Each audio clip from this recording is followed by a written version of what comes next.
Someone who studies the Nusach HaTfilah of Rosh Hashanah will notice something very peculiar.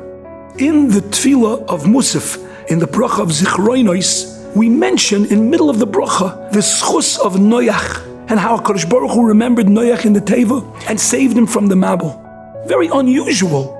Generally, Yidden don't consider themselves B'nai Noach. We're B'nai Avram, Yitzchak, v'Yaakov. How does Noach get into the Tfilos of Musaf of Rosh Hashanah? There was a famous memra that Reb Chaim Vital wrote, that he asked his Rebbe, the Arizal, why do you say that my actions are higher than the Maisim Tovim of a Tana? I'm so much smaller, I can't even reach the toenails of a Tana. Why do you say my actions are so choshev by Hashem?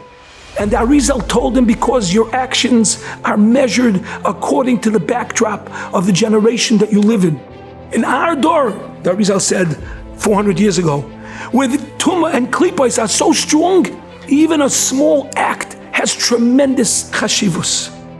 Noach was ish tzaddik tamim haya b'dayroisav. On Rosh Hashanah we say to the Rebbeinu Shalom, Noach was measured as a tzaddik in the backdrop of the generation that he lived, the Dor HaMabul. Rebbeinu Shalom, look at the rest of the world and look at your children.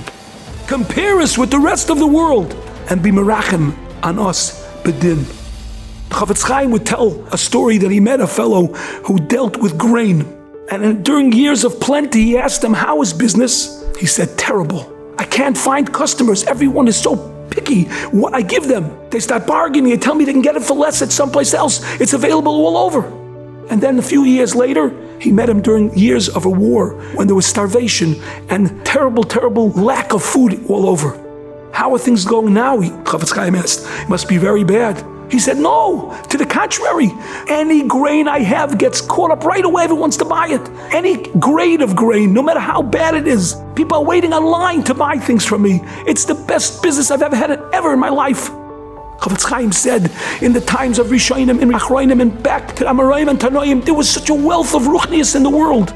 In Shemayim, the Malachim would say, wait, why not so fast? Let's see if this tefillah deserves to go up in front of the Kisei Kavod. Was it said Lishma? Was it said with Simcha? Was it said with Kavana, with Ava, with Yira? Today, they're starving in Shemayim.